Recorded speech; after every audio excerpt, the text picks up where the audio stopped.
Hey, what's up? It's Doug Cunnington here. This is the free training, the webinar for Amazon reviews that'll convert. So hopefully everyone can hear me. I went through the test and everything seemed good. I got some lights on in here. It's very bright. It's a nice shine, a glow on my head. So that's probably a good thing. I don't know. It means it's really bright in here. So how's everybody doing? I see Igor. I see. I'm just going to shorten names that I'm not sure how to pronounce. So Al, what's up? We have Gulam, Harem, Silver. What's up? It sounds like everybody could hear me. Bill, awesome. Ram, Dan, a lot of people on. Cool. Paul's on. Frank's on. Yeah, let me know where you're at, where you're from. We're going to fill some time here for a minute because it takes a few minutes for everyone to join up. Want to make sure people don't miss out. So yeah, shifting some things. Oh, Bill's in Houston. How is it where you're at, man? I know it's been rough down there, and then the other hurricane, Irma, is heading up to the southeast. So Frank is from Paris, Dan's from LA, Francisco from Italy, VJ from India, we got Paul from Nevada, Silver, Estonia, and Igor, Serbia. You're trying to dry out in that neighborhood, Bill. It sounds like you're all right, though, so that's good to hear. Ben from Southampton. We got, it's partly cloudy and sunny today in Houston. That's good. Cool. And Al's from Indonesia. Welcome, everyone. Thanks for joining up. This is the webinar on Amazon reviews that convert. So I think a lot of people probably saw this in the niche hacks group, which thanks for Stuart for letting me post in there. I appreciate his support to allow me to do that. I usually try and give a lot in that community. Just no pitch webinar. So like normal, no pitch today. Stuart gives me a hard time. By the way, if you found this through the niche hacks group, let me know. Just curious. And I know a handful of people found it found this webinar set up and auto-subscribed to new webinars. So, you may have seen some stuff that I published like a couple weeks ago. But basically, this is focused on Amazon affiliate reviews. I think a lot of the ideas can transfer over to any other site that you have, especially just the idea of the template. So I think most people were able to get the template from either, well, hopefully that Facebook post in the niche hacks group was in there. So it was in the comments there. So hopefully you were able to get that. If not, I may be able to snag that. Webinar Jam is a platform that I'm using here. You probably see some logos around and stuff, but they've added some sort of cool new features. Like I think I could share a file and like upload it and you guys can get it. Although, it's never good to try things on the fly, so I'm not going to do that, although it looks like it's trying to right now, so I need to stop doing that. Okay, so we're back to what we're focusing on today, and that's the Amazon affiliate reviews. I will give people like another minute or so just to hop on. I know people get their email notifications and it takes them a second to get in. So I will mention just a couple quick little plugs for some of my platform and some of the stuff I'm working on. So I have a pretty active YouTube channel. In fact, I'm working pretty hard on publishing more and more content on the YouTube channel. I've backed down some of the live content that I'm doing. So the sort of tentative plan is Wednesdays are like some topic live stream. I'll do that. Thursdays will often be these webinars, and Friday will be straight up Q&A live stream. So you could hop on and just ask questions. So those are usually like very, very, very active, like lots and lots of questions. So, and Bill mentions the image and sound quality is very good today. Thanks. It's not always that way. So yeah, good to hear. I have a pretty nice microphone, and just having tons of light always helps. I have like the window open and there's like a few hundred watts of bulbs shining at me right now. So that's one of the reasons why it looks better. So anyway, YouTube, it's a good active channel. If you like video, if you like consuming information through video, the YouTube channel is really good. There's a lot of teardowns that I'm posting, and basically I go to like niche sites, active sites, and I give you my commentary on them. I tell you what's good, what's bad, at least my opinions on it. You know, certain things work for certain people, and I have my own preferences, but I'll tell you what I think, and there's some value in it for sure. The other thing I'll mention is next week, you know, I talked about the live streams that I normally do and the webinars and stuff, but next week I'm taking the large part of the week off. So I won't be doing the live streams, not going to be doing the webinars like this, but I have been working with a video editor, and she's very good. She's like way faster than me, and she does a better job. So it's like a no-brainer to have her do the video editing. So I should be set up for the next week. There's still going to be content going live at 10 a.m. Mountain Time. All right. So I've filled enough time. I see we're getting more and more people on, which is awesome. If you haven't mentioned where you're from, please do so. I see Tausif is from Pakistan, Galm's from Pakistan as well, and Alice from Indonesia. So awesome, everyone. Thanks for joining up. We're going to get into it here. So Mary's from Ireland, welcome. I'm going to start sharing my screen here.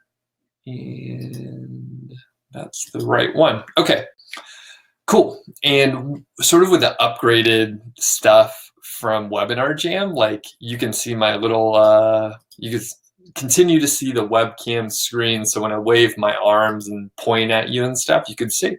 So that's pretty cool. All right. And Stephen is from Virginia, Roanoke. Cool. All right, so we're going to get into it here. Again, this is the Amazon affiliate reviews that convert webinar and free training. It works for niche sites and authority sites. And really, I mean, you're going to take away a lot of copywriting ideas too. So those should be helpful, and I hope you get a lot out of it. So everyone can hear me. It's always good to have this slide in here as a reminder. I'm Doug Cunnington. I'm the founder of Niche Site Project. That is my now late dog. He got cancer a few months ago. It's sad, but he was 15. But we're up at the Beartooth Pass, which is about a couple hours from here. Super nice, about 12,000 feet, and that was from a couple summers ago. So Drew, what's up? We have Harmeet, awesome, and Sam is on too. Thanks for joining in. So I do have a bit of a past track record. So, I mean, this is mainly like, why should we listen to you, Doug? But I've had several niche sites. I've coached a lot of people, dozens, and actually it's in the hundreds at this point. I've done a lot of guest posting, guest blogging. I've been featured on a lot of podcasts. And I'm a project management professional, PMP, that I got from my corporate days. And Bobby's in from Maryland. Welcome. So just quick question. You can let me know in the chat. Do you have a profitable niche site right now? And have you ever created a site before? And this will sort of help me shape like where the presentation is going. So if I was smart, I would have created a poll for this, but it's nice to have some chatter in the chat room. Maybe some people can connect in there and that sort of thing. It'll just give me a baseline on who's in here and what you're mostly interested in. So as I mentioned, I've been featured a lot of places. I won't go into all the details there, but you know, I was on Social Triggers with Derek Halpern most recently, so that's pretty cool. And the other thing I'll point out is the niche site timeline. I mean, it's sort of built like a roller coaster, and that is, you know, that's accurate. There's been ups and downs, and I was, you know, fortunate enough through hard work, to be honest with you, to hit some success with my first Amazon affiliate site. It wasn't my first niche site. I had one other that was sort of a bad AdSense site, but I did some good things early on, but like all good internet marketing stories, mine ended with a penalty. So this penalty hit me in December 2013. It was through like PBNs. A lot of people ask about that. PBNs and just sort of sloppy work, which was fine for a while, but then it wasn't anymore. And unfortunately, I had like 5 other sites penalized within the next year or so. And about like a year, I guess it was only a year later, I got laid off from my job. Wow, I didn't realize it was so tight in there. But things are going pretty well now, and I recently sold a site that I featured in Project Go White Hat for $235,000. So I have learned a lot through the success and even more from the failure points. So quick reminder, the Q&A is at the end. It's super helpful if you note your question as a question versus a chat. There's a little section near the chat field that you can mark it not as a chat but as a question. So it just helps me find those, especially if you ask them in the middle of the presentation. If you think of something you can ask, I just won't answer them until the end. So as a note, I'll say that we have several people like Gollum, Christina, they've created niche sites. Harem has not a profitable site, but you have a blog. Dan is not yet. Francisco does have a profitable site. VJ is a complete newbie.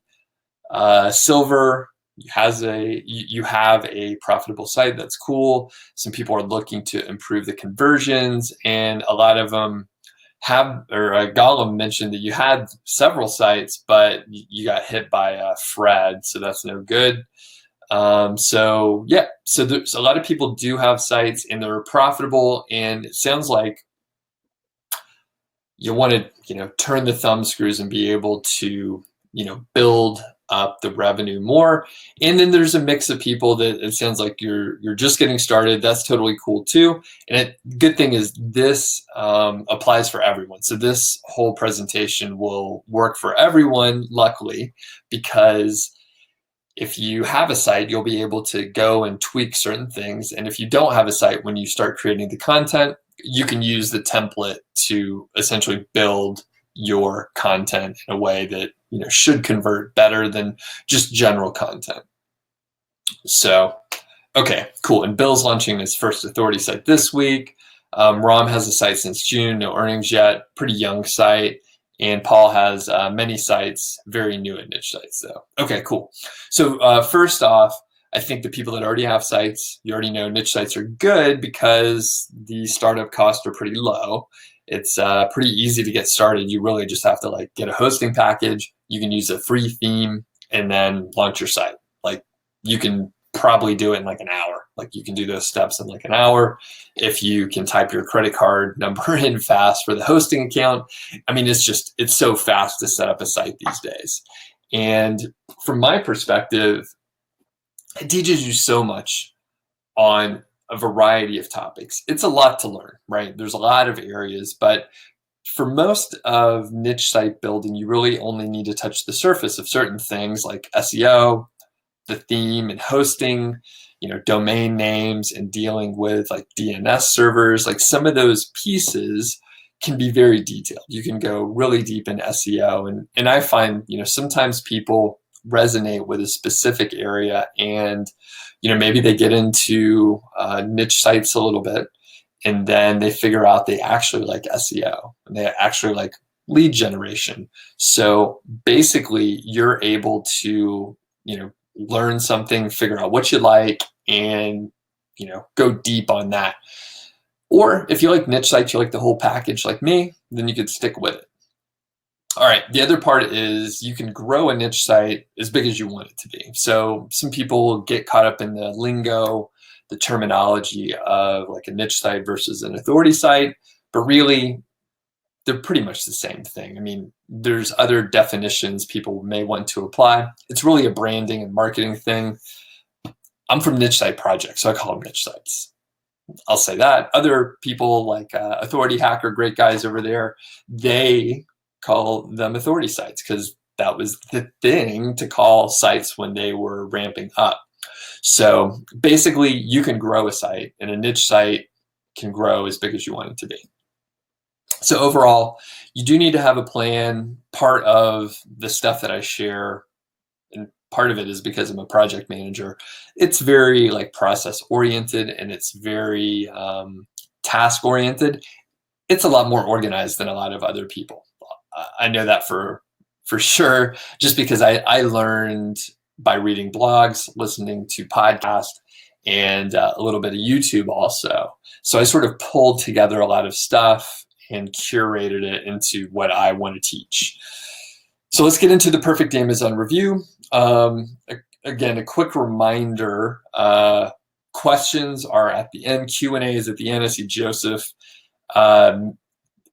asked if he could ask a question, I think, but you can ask them whenever you want. It's helpful if you mark them as a question instead of a regular chat message. It highlights it for us so we can get to it a little bit easier. And basically, I'll come to them at the end. And I'll try not to get too distracted.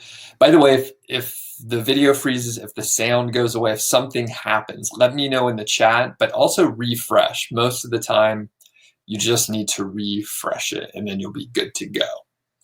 Okay. So we are getting into it. Come on, slide. We need you to, let's move forward. Okay. So let's have a look at the perfect Amazon review and like zoom out and just actually look at it here. So we're going to go deep into each section, but this is the template here. If you don't have it for some reason, if you go to nichesiteproject.com / well, I can't remember what it is, but if you go to the site, you go to the blog section, you go to start here, you can get to it. I'll probably share a link in a minute, but you should be able to find it pretty easily. This is the format. It's modular. It can grow or shrink to whatever you need it to be. It works for like a product review of one, or if there's like 5 or 6 reviews that you need to add in there, or 5 or 6 products you want to review, this works too. You can give it to a freelancer, a freelance writer, whoever is writing it. You could use it yourself, and it's versatile, right? It's built to be flexible. Okay, so first off, we'll start at the headline. And like I said, we're going to go through each one of these and really go deep. I have examples of this stuff too from big websites, and I think those are really helpful. Okay, so basically you need to have a nice hook that like draws someone in. It doesn't have to be too salesy, and it shouldn't be too salesy or clickbait, but some good sort of ideas are maybe like, what's the best product type for like a type of user, a specific type of user? So an example of that would be like, what's the best action camera for wakeboarders? Or if you look at like best product type just in general, it would be like best action camera, for example. Another good example would be like, what action camera should I buy? So you can see sort of the format that you can get into here, but the idea is to have something that's keyword rich, but also like a bit engaging. So again, we're thinking from a copywriting perspective, and I won't go deep on that stuff because copywriting can get pretty deep, but these have qualities of good copywriting in here. And if we go to, a good example, like I think this is from the Wirecutter here, you can see that, there's several examples that follow the format, like the best Wi-Fi router for most people. Like that's literally one of the, formats that I explained, and that's a great way to do it. So you can get great ideas from, sort of best in class websites, niche sites that are doing this. All right, cool. And next you hit the, introduction paragraph. So the key here is to have like a decent hook. And actually Stuart Walker from Niche Hacks mentioned in, the post that I posted in the group, he was like, if you have a good hook with a little bit of a personal story or something, it would be even better. And I agree 100%. Like if you can add a story in there, that connects with people so much better than just, random facts. No one cares about random facts if they are, well, I take that back. Some people care about random facts, but if you can actually give them a story, people are they're interested in hearing what's next. So for example, this intro paragraph, the first sort of section, usually I'll say like, are you looking for the best like product type? So we'll just stick with the action camera, just so I can use a real example. So are you looking for the best action camera for wakeboarding? Then you're in the right place. And then at that point, you can add a call to action. I really like to have an early call to action. Now, again, I'll show you an example, but some people call it a CTA. So if you see CTA, it's call to action. So I like to have a call to action early because some people just want to go to Amazon. We actually want them to go to Amazon pretty quick too. And it doesn't have to be aggressive. It could just say like, if you're in a hurry, here's my favorite wakeboard action camera. Here's the link on Amazon. That's it. And I could tell you specifically, right? So I was actually purchasing a new pillow the other day, right? We got a new mattress the other day. We're going to upgrade our pillows, right? So they have these like cooling pillows, right? There's like some sort of gel or membrane in there, and it's cool. I sleep hot. I want to be cooler, right? So basically, if I go to Amazon and look for like a cooling pillow, then I end up with like hundreds of different pillows. And the price range is crazy, right? It's like I'm just going to make it up, I don't remember. It's like $10 to like $180 or more. I know when I was at the mattress shop, the pillows were like $170, right? I mean, that's crazy. So anyway, if you go to Amazon and you look at a specific product type, you can end up with like hundreds of like examples. And the thing is, I don't want to sort through. Most of the reviews are garbage because they're fake. A lot of the reviews are fake on Amazon now, which is unfortunate. Or if there's just a lot of reviews, like some of the items I was looking at, they just had like 4,000 reviews, too many to look through. And if you look at a sample size that big, you're going to have some people with a really bad experience, or they're just negative, or biased in the other direction. So anyway, the point is, some people are just in a hurry, and some people just want a curated list. So you maybe can take that into account. And I don't want to choose from like 1,000 different cooling pillows. I want to choose from like 4. At that point, it's curated. I can go through and pick something that's more, to the right price range, the right quality, that sort of thing. So anyway, that long story is to tell you that some people just want to go to Amazon quickly, and they don't actually want to read, 8,000 words of a review. So call to action early is good to have in the intro paragraph. And, after you have your intro hook, your call to action, a little personal story is great. Just a sentence just a short paragraph is probably good. 1 to 200 words, something like that. So, and here's the example. So we could see that the wire cutter, this is for best action camera. That's the example we'll use throughout. And they have a call to action early, and they send people to Amazon pretty quick. So they, it's like in the third sentence or so, they do it fast. And the wire cutter knows what they're doing. So, this is a good example. Okay, next, an image. So I like to have sort of a half-width image somewhere at the top. It doesn't have to be at the very top. In fact, I usually don't put it at the very top. I usually have it, either even with the text or a little bit below. And the image does a couple things for us. Number one, it breaks up the text, and it sort of encourages the reader to scroll down a little bit faster. And again, a copywriting tool here is like, once someone starts reading a little bit more, they're going to keep reading. And if you have like a little bit of a story in there, they're going to be a little more interested. People want to hear how it ends, right? So if they start scrolling down and they get into the story, that's a good thing. And then next, of course, the image shows the person what the product looks like. So they know I'm in the right place because I see, GoPro and it's an action camera and that's what I'm looking for. So that's perfect. You could, with a wakeboarding example, you could show a person wakeboarding and having, some sort of attachment for or mount for their GoPro or whatever device they have. So in general, I usually use the half width image and I always put a caption. People, read the captions and stuff. So that's a good thing. Now, as far as other things around there, you don't have to add more. You can for sure. And I'll show you that the Wirecutter has several calls to action.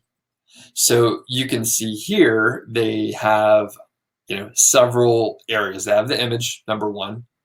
It's not a full width image, by the way. So it's just a partial width that looks like, about half the size with a nice area of white space around it. You see a button as a call to action. You see a, text link as well, and the image. All those are affiliate links. So there's a variety of options for any kind of user, whatever they're into.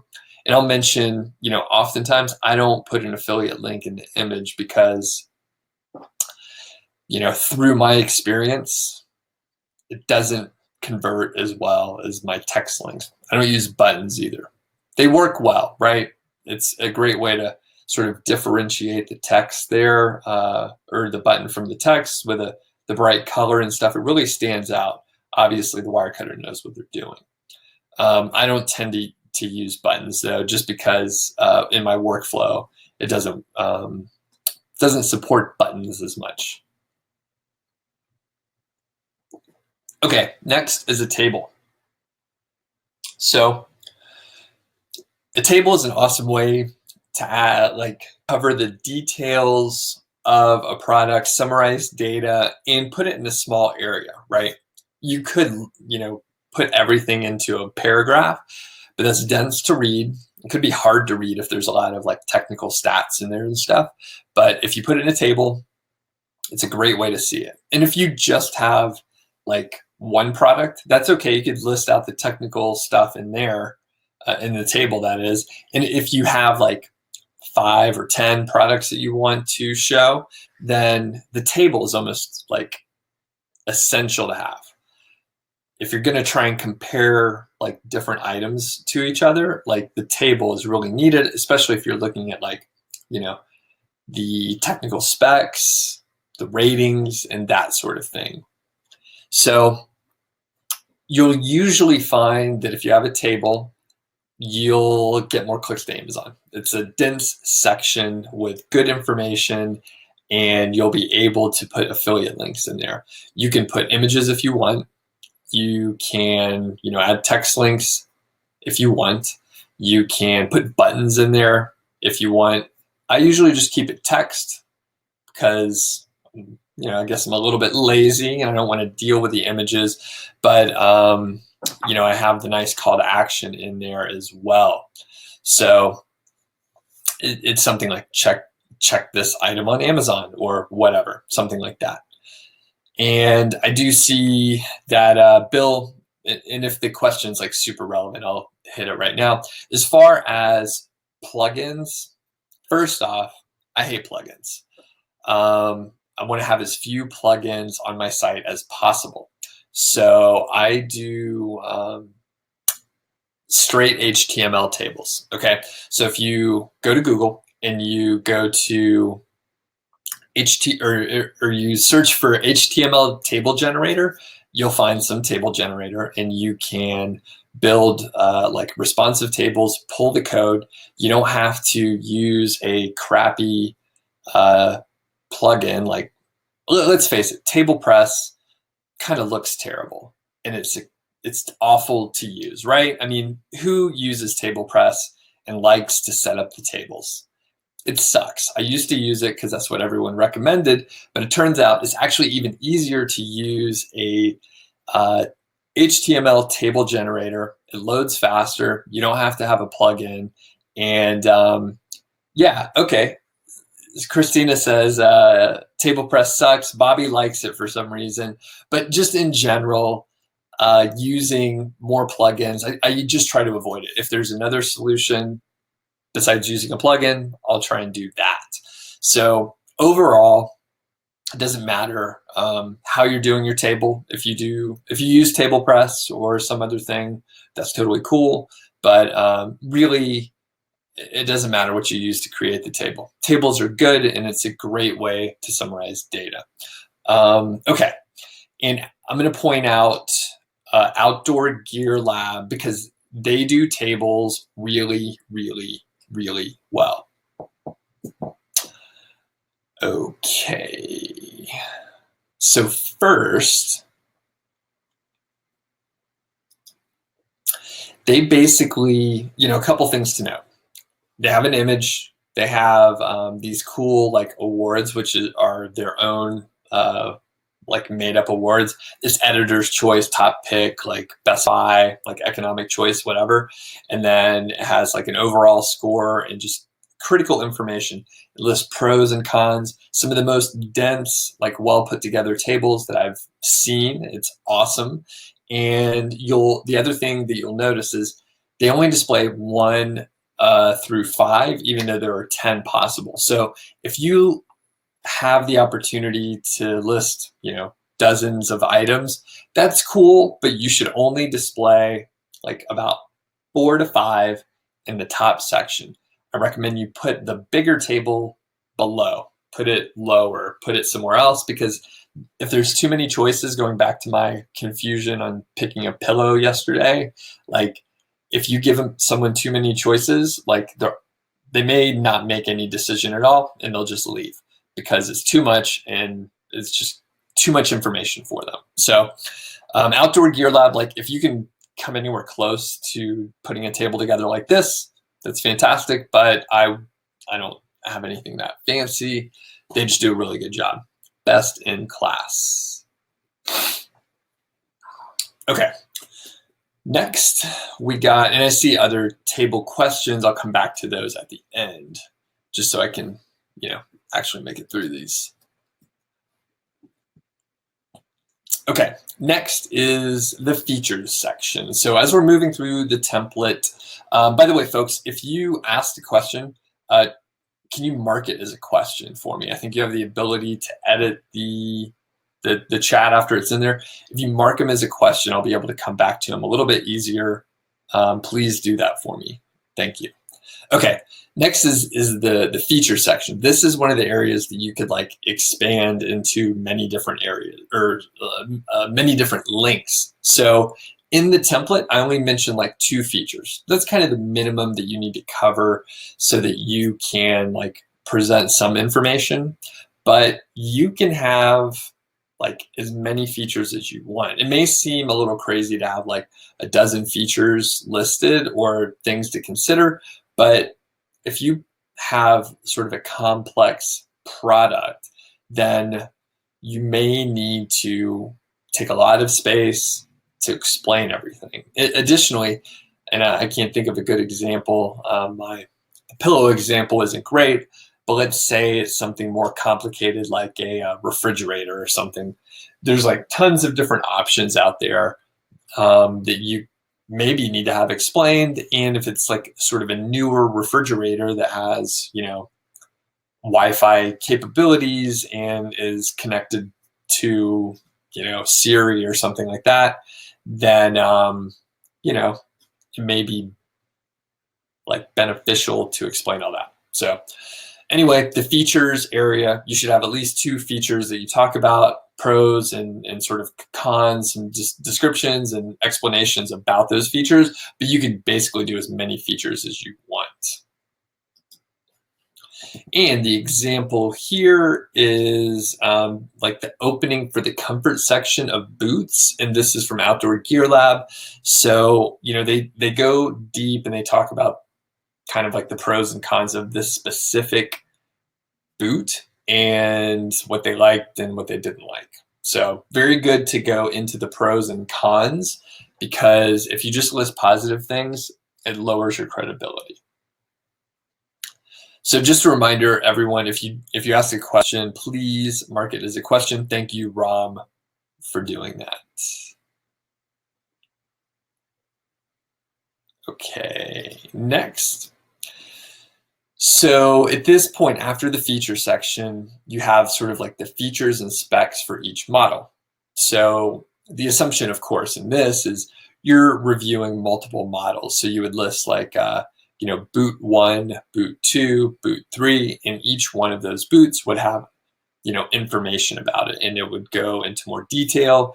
These could be as short as, 200 words, but it'd be even better to have, hundreds or even thousands of words about each one of the specific items. So perfect example, again, is from this action camera review on the Wirecutter. So I just put a little bit of like the intro of each one of those 3 cameras that they talked about.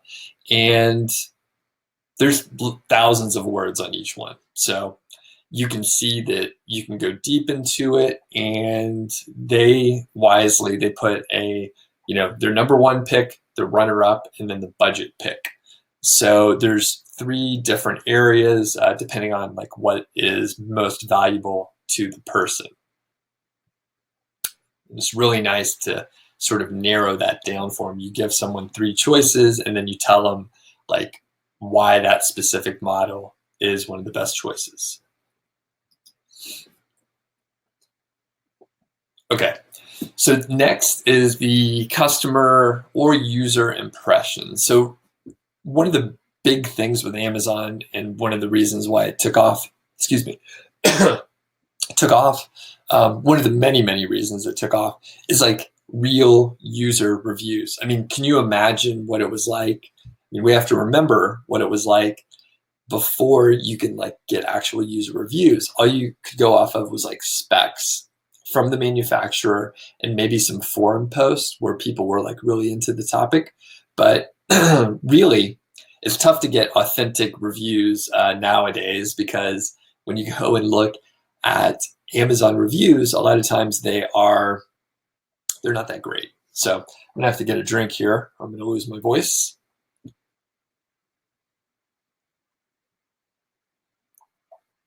Okay, coffee's so good.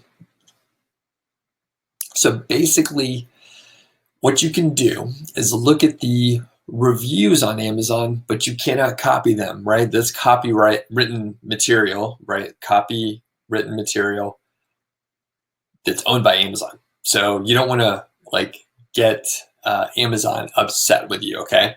So you can summarize the information, and you should say like, some users think blah, blah, blah of, GoPros. And I mean, it's okay if you can't buy the products, by the way. I don't really buy any of the products. I may own a couple of them just randomly that I review, but you don't have to buy all the products like Outdoor Gear Lab and the Wirecutter. So the thing to remember here is to summarize information that you find on the internet. That is okay, but you cannot copy information or copy the reviews from Amazon. Okay, that violates the terms of service. It'll get you in trouble and all that. You can actually go to like forums and stuff too, and get really good information from forums. So that's a great sort of way to supplement the information you can get on Amazon, is by going to forums and using that information. Again, you should not copy. You should summarize and put into your own words. And you'll find that if you actually like read the reviews and you read the forum posts, you understand like what the users are concerned about, like you can actually create like a unique piece of information that's actually more valuable than like the sum of the parts. So just remember, you can't copy the reviews from Amazon. Okay, and next, the conclusion. So this is basically where you summarize the overall review. I like to have like a call to action at the beginning of the conclusion. A lot of people skim content, and they may read like the intro, take a look at a table, they may see something interesting and pause for a second, but they're scrolling, and then they'll check out the conclusion, because that should say, hey, we love the GoPro 5 whatever, check it out on Amazon, and then summarize like what you covered in the entire article. you can, for each of the sections that we talked about, you could do a bullet point, so talk about features, talk about specific pros and cons for, the items that you reviewed and that sort of thing. It's totally up to you. Some people don't even put much of a conclusion. They just put a call to action at the end and leave it at that. But from a writing perspective, it is kind of nice to summarize it, and then understanding that some people will scroll all the way to the bottom immediately to have, a bulleted list or some sort of information there at the bottom that just summarizes everything. So that's really all it is in the conclusion. We can look at the Wirecutter again, and I think, I basically explained what they did. So they do, in this particular case, they talk about like what's coming up for action cameras, some tech like niches. New products come out all the time, like they're increasing the resolution, the sensor sizes, just things are getting better in like technology. So there's a lot more upgrades in certain areas than others, for example. And, you could say, or you could see that they put the call to action there at the end. And, it's for people to skim, and maybe they haven't clicked to Amazon yet until they got to the very bottom, and there's the last call to action for them. Okay, and let's see if we got anything else. And I think at this point, I'm just going to pause. I have some time potentially to go over an example or two, but I think I may just leave it and go straight to the Q&A. I will tell you that like the Wirecutter is a good example, and the carseatanswers.com. It's one of the ones I reviewed. And it's not a very good example. Okay, and I see some questions, and actually Ben put something out there. He says, for any newbies, I recommend Thrive Themes. It's amazing for creating websites, especially Architect. All right, Ben, I challenge you on that. I don't like Thrive Themes. It's bloated and it's slow. And the one thing that I hate like the most of the whole Thrive suite of products is the Architect. It is so like buggy and hard to use. Very slow, very frustrating. So as the counterpoint, Ben, I respect your opinion now. I do respect it. As the counterpoint, I would say simple is best. If there's a case where you could do something in a complex way or a simple way, do the simple way. You can make it more complex later. I'll tell you right now that Thrive Architect is frustrating to use. It is unnecessary to do, these product reviews. I will say that I do use Thrive Architect. It used to be the content builder back in the day. Used it extensively. I still use it for landing pages. It's good for landing pages because they have so many templates and it's a great starting point. But I don't really, I really don't like the Thrive suite of products. There's like too many options, and it's too much. So, okay. So Ben, like I said, respect your opinion. Some people love it. And most of the time when you hear people that talk about how much they like Thrive, they're an affiliate and they're literally trying to sell you the theme. So, and it works out really good for them because it's a recurring payment, okay, cool. So we'll get into the questions here. Reminder, everyone, to mark the questions as a question with a Q. It's easier for me to see. I'm going to scroll back and do some of the earlier ones and that sort of thing. So go ahead and start asking your questions now. I will try not to lose my voice. It's a real risk. Okay. So I'm going to go all the way back to the beginning. Thanks, everyone, for sticking on. We got a nice crowd today. Very cool. Very cool. Okay. Getting back to the questions. Okay, back to the table stuff. I don't like table press very much. I try to avoid plugins, although I will say WP Compare is one of my friends created it. So if you do like plugins, that's one that you can look at. I don't know if it's added yet, but I believe I'm correct in saying that Dave Nicosia, the developer of the theme, he's a niche site guy also, really good guy. I've had beers with him before over in Charlottesville when I was visiting, just passing through town. I stopped and talked to him. He's a good guy. And basically, I think Dave is adding like a Amazon API to his products so that you can use his products and pull stuff directly from Amazon, which is a huge, awesome upgrade. So, okay, as we're going through, Bobby says, are my tables good on mobile? Yes, they are responsive. Ram says, what do I use exactly? I'd have to look it up, but it's something like htmltablegenerator.com, something like that. But it's a really nice, like WYSIWYG, what you see is what you get format. So it's really just like you type in the text or paste it in, and then you can like format it with like the font of your choice. You can change the font size, the color.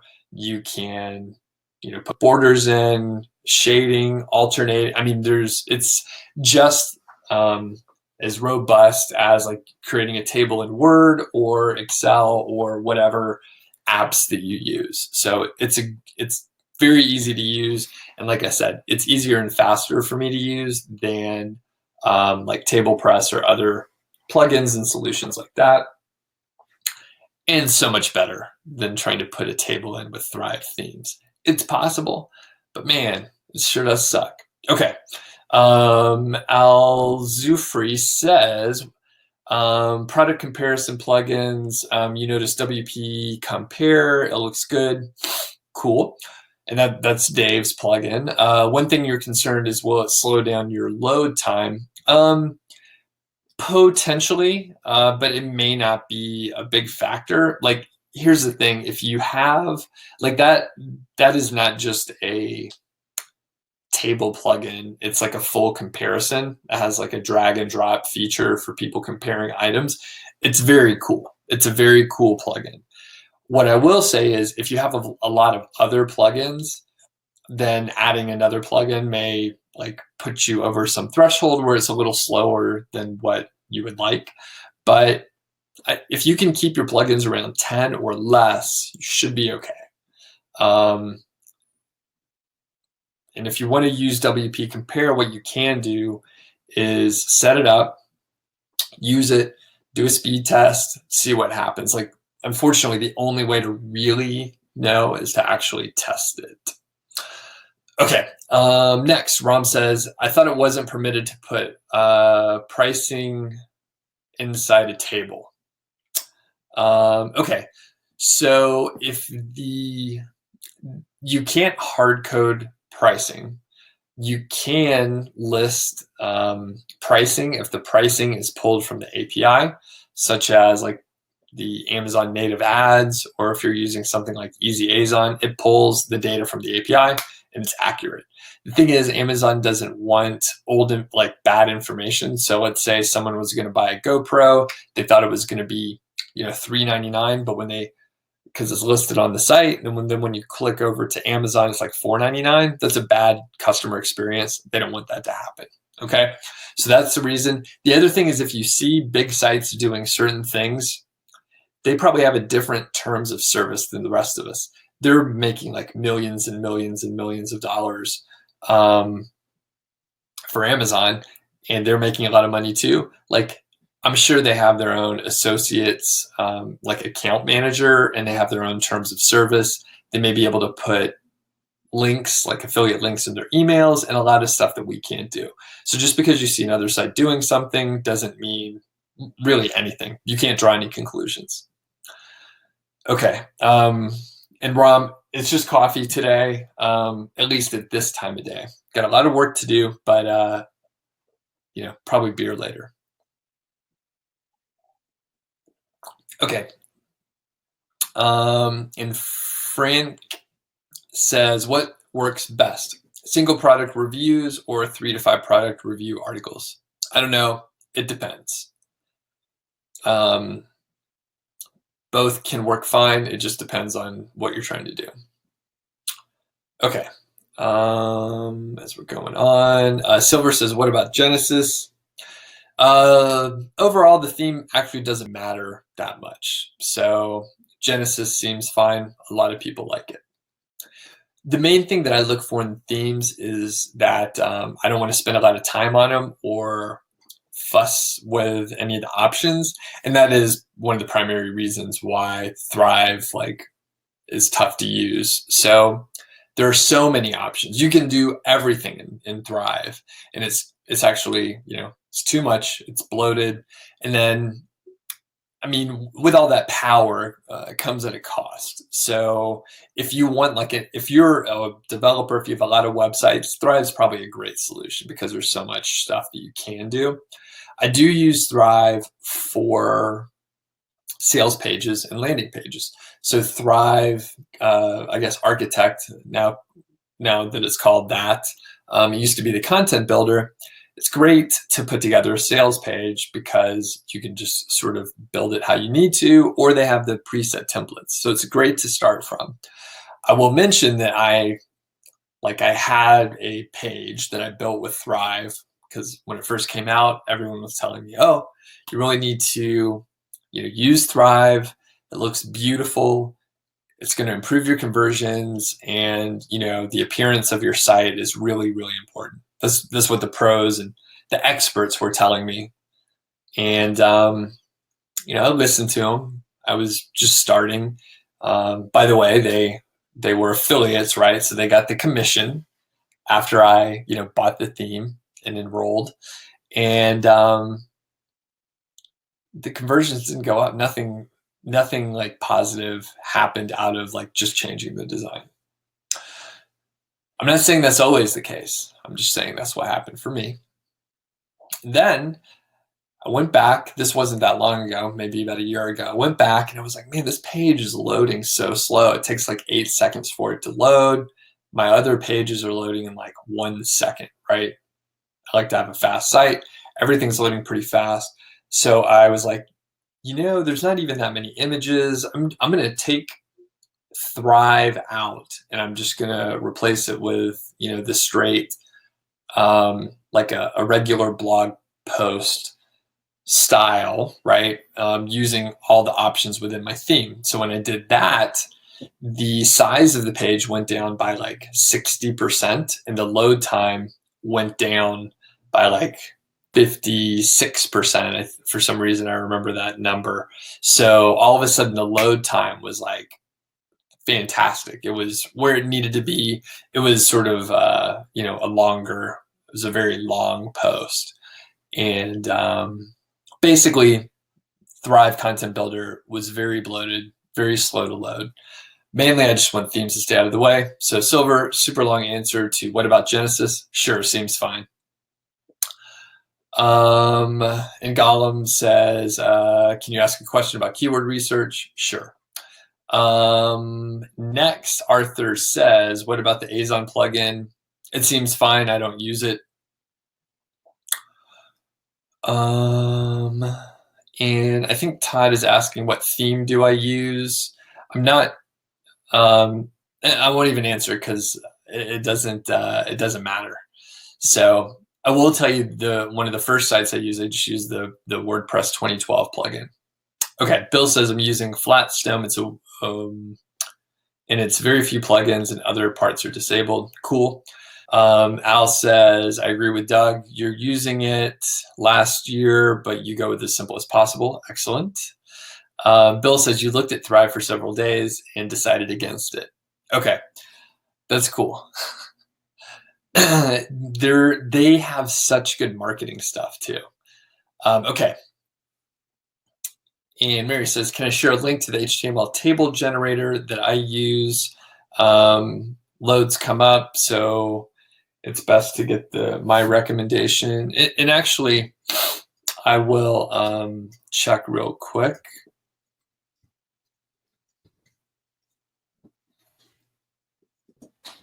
I could just paste it in the chat here. Let's see.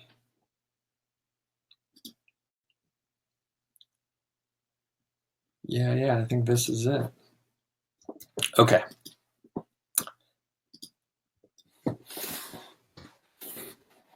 So I put it in the chat, Mary. You should be able to get it. And I mean, I think any of them are really fine. Okay. Gollum says, sorry if this is an irrelevant question. That's okay. You were very polite in asking. Sometimes people are real pushy, and they ask questions, and you know, they're just not nice about it. So you're nice. So this is cool. The question is, how do you find semantically related keywords? You can ignore it. Okay, how do I find semantically related keywords? Basically, you know what? I don't think about it that way. So you can. The two things I'd recommend is if you you know, you search the term in Google and then you scroll down to the very bottom, you'll see like, you know, some number of related searches suggested by Google. Those are good ones to look at. Those will give you a good idea, but I really don't think about like looking for semantically related keywords. And Shan now says, should best 10 name of product work? I'm not really sure what you're asking there. If you could rephrase it, that may be helpful for me. Todd says, best Amazon affiliate theme. What do I use? Yeah, like I said, theme doesn't matter. I would check out, like if you're looking for specific Amazon affiliate themes, you can check out the ultimate, what's it called? It's the UAT. So ultimate Amazon theme. And then there's authority Azon. So a couple of my friends own those. That's Dave Nicosia and Dom Wells. So those are a couple that you could take a look at. But like I said, the theme that you use, it doesn't matter. It just needs to be clean. It should load fast. It should be easy to use. And you shouldn't be wasting time with themes. That's the point. Like, the idea is that there's a lot of stuff that we can work on, and the value that I bring is I try and just tell you the stuff that you need to work on, because there's like a million things you could do. If you go to a couple Facebook groups, you'll see, you know, people talking about like, oh, the social share package from this service, you know, really made a difference. I think it's great and it's really economical. And if you set up like if this then that, you'll be able to get links, and it automates your link building for you, and so on and so forth. And that stuff just doesn't work well. Like if it was that easy to go like pay some money and automate some process, then everyone would do it, and then that kind of makes it not worthwhile anymore. So there's a lot of stuff that we can work on, and I just try to tell you things that are, you know, critical to work on. And if you just focus on the critical stuff, you'll usually do better, because you won't be distracted by stuff that is going to be just not helpful, not have an impact. Okay. So Todd, I'm sorry that I didn't answer your question. Any theme will do, really. Okay. Shantanu says, Thrive Architect is good for table and reviews. Oh, I think that's a question, because there's a question mark at the end. I slightly disagree, but if it's working well for you, then keep it up, keep doing it. I know for some people, they swear by Thrive. They swear by creating like very beautiful pages with a lot of different features and boxes and stuff like that. I don't do any of that stuff. I don't think it matters that much. And then Shanna New says, what do I think about the keyword golden ratio? Can you rephrase your question? So I made it up. I think it's awesome.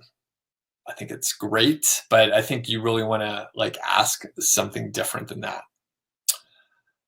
Okay, and then okay. these are just some random phrases and don't really help. Okay, Silver, do I test my website as well? Like, do I test different buttons, content out? Not really. No. So there is some value to do like some conversion rate optimization. However, that stuff takes a lot of time and it takes a lot of traffic. Back, I guess it's only been a few months. There's a new tool. I have a new video coming out sometime in the next couple of weeks. It's called Google Optimize. It's a free A/B testing tool through Google Analytics, and it basically like replaces Optimizely and what is the other one called? Visual Website Optimizer. Like it basically it replaces those. You don't need them. I looked at my friend Rob and I had a site that we sold in Project Go White Hat, and we looked to do some CRO, and it was before Optimize from Google came out. I mean, basically, it would cost like thousands of dollars for the services to actually like do this A/B testing, and most A/B tests, like they turn out negative. They actually don't help. So you can test a lot of stuff, but the answer is no, I don't test much.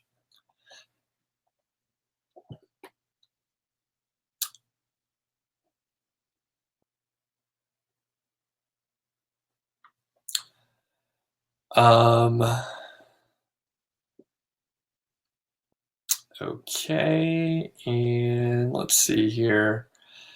Okay, I see some more questions.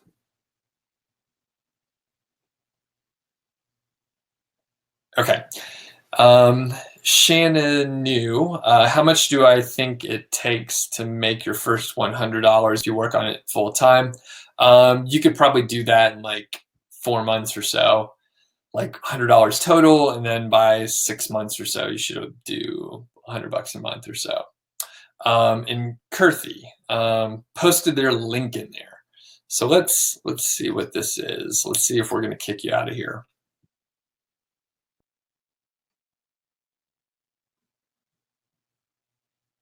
Okay. Hey, Kurthy. So what's the deal with your link? Why'd you post it in here?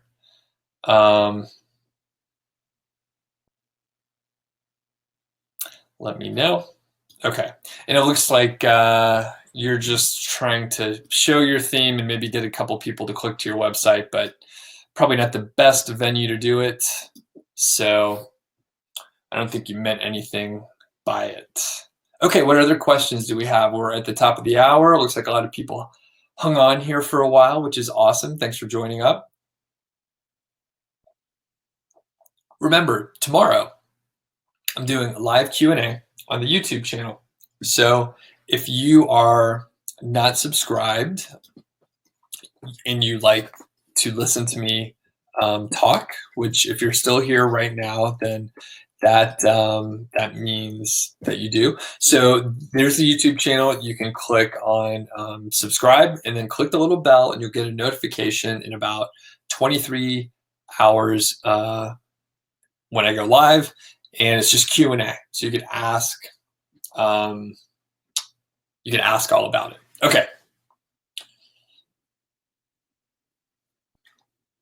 All right. So we have a couple more. So Gollum says, would I shed some light on the Fred update? I don't know much about it, to be honest with you. So just at the high level, if people aren't familiar, it sounds like it's targeting sort of affiliate sites, like thinner sites with just affiliate content. So basically, it is not something that impacted me. So in fact, I don't actually know anyone in my like network that were directly impacted from Fred. So unsure. Sorry, I don't have any more info. And then Robert says, were you able to save your house from foreclosure? Am I still in that home? That's a much deeper story overall. So number one, it actually went through foreclosure. That was actually, and this is in the timeline, by the way, just so you could reference it. So that was done for a specific reason. And basically, We're not in that home anymore. That was back in Georgia, and it was a home that I bought like in the worst time that you could buy a home, like in 250 years or something. I bought in like 2000, December 2005. So I bought like right before like my neighborhood crashed. So kind of unfortunate, but yeah, that's a whole other story. I thought about talking about that more in like a vlog type entry. Okay. And Christina, yeah, sure, glad to help. Yeah, I don't know what's up with my voice today. Bobby says, how much content is affiliate versus how much is other content on the site? You should probably do like, 50-50 is probably like the maximum amount of affiliate content. But, it depends on how you're building your site and stuff like that. Imran says, what's my ranking strategy? That is blog commenting and then guest posting. Then Gollum, yeah, so here's the thing. Just ask your questions. Don't ask me if you could ask questions. That kind of wastes your question. Genius links, Ben asked about Genius links. It's fine. I would make sure, good people there, really good people. I did a guest post over there. I think you need to make sure you're actually getting traffic from international places that you need, enough to make it worthwhile for you. But if you do, then go for it. I know a few people have done that. Some people said it worked great. Some people said it didn't work well for them. When I used it, it seemed to be fine. At this point, I'm kind of focusing on just using the Amazon one link.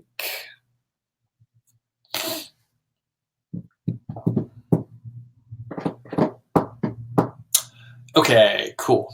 And Robert says, so you're in a similar situation, so that's why you asked about the foreclosure. Send me an email, Robert. Okay. I actually have a lot of insight on the foreclosure process.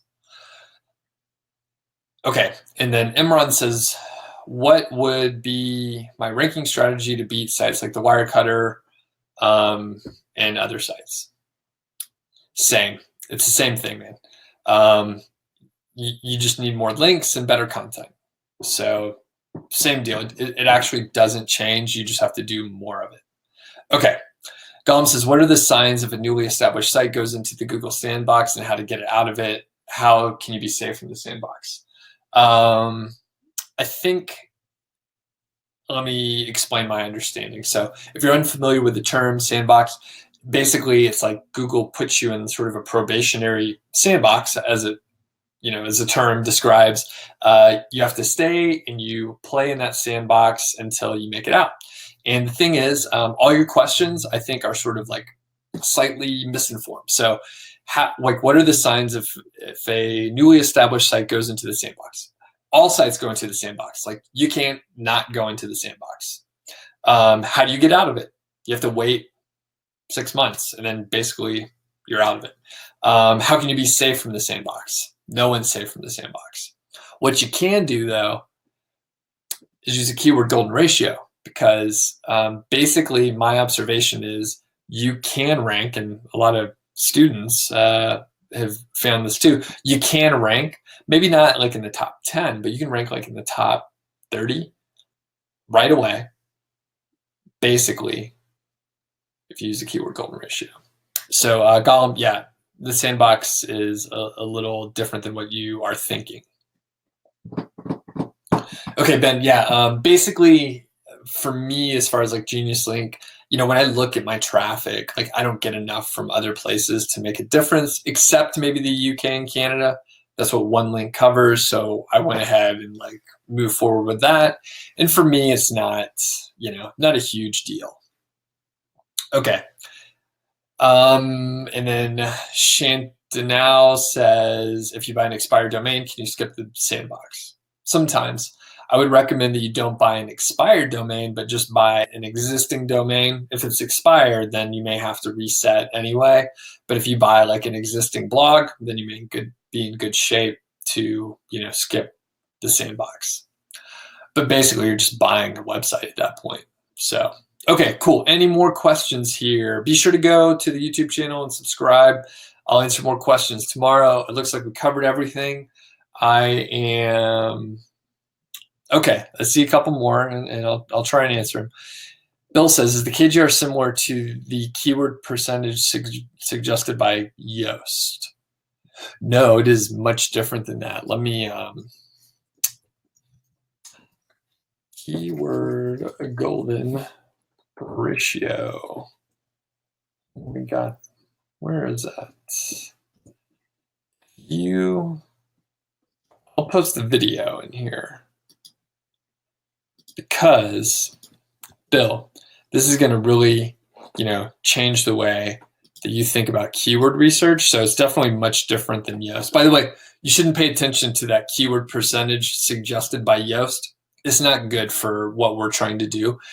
Bill, the Yoast SEO plugin is really built for like general bloggers, and we're not general bloggers. Like we're doing so much more keyword research, but check out the keyword golden ratio and it'll like change your life.